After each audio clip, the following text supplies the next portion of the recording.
Bonjour les enfants, la leçon de mathématiques que nous allons faire est comparer et tracer des angles. Les compétences que nous devons atteindre, c'est comparer entre les angles et pouvoir les reproduire. À partir d'un angle que tu vas le redessiner ailleurs. Ça s'appelle le reproduire. Alors, on va commencer par comparer des angles.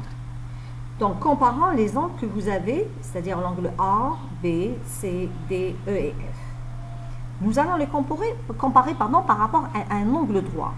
Donc, pour comparer par un angle droit, vous avez plusieurs façons en fait de le faire.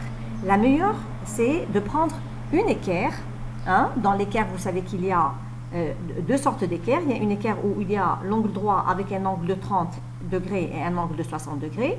Et il y a une équerre qui forme un triangle isocèle où vous avez un angle droit et deux angles de 45 degrés. Vous pouvez travailler avec les deux. Ou vous faites un gabarit où vous avez un angle droit. Je vous conseille de travailler avec l'équerre. Donc moi, quand vous voyez là, j'ai travaillé avec une équerre qui est en vert.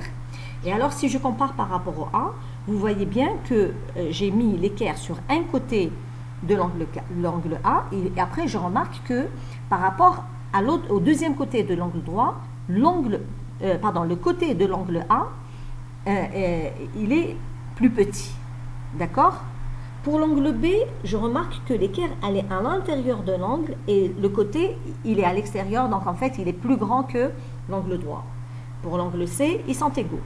Pour l'angle D, c'est la même chose que l'angle B. L'équerre, les deux côtés de l'équerre, il y en a un qui est sur le côté de l'angle, l'autre qui est à l'intérieur. Le côté, il est à l'extérieur de l'équerre, donc l'angle, il est plus grand. Pour l'angle E, on a le contraire, donc c'est les côtés de l'angle droit qui sont à l'extérieur des côtés de l'angle E, donc on a un qui est commun en fait, et le deuxième il est à l'extérieur, donc l'angle E est plus petit.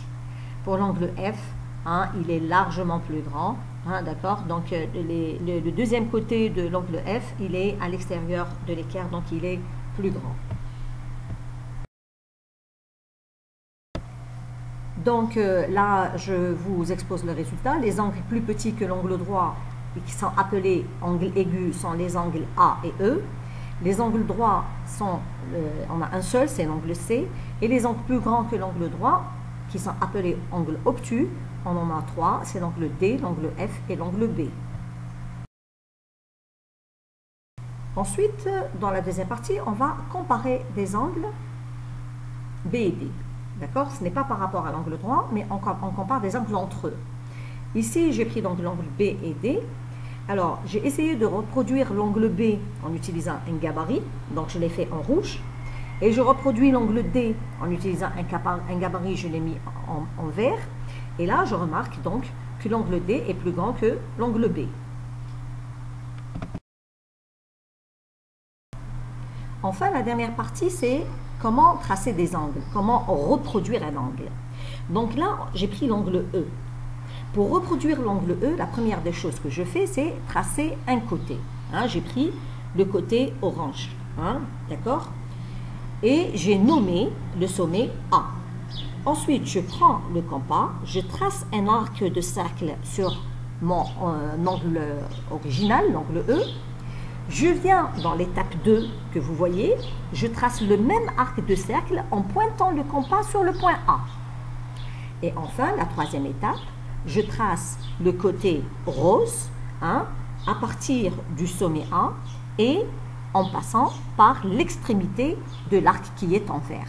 Là, j'ai reproduit donc mon angle E.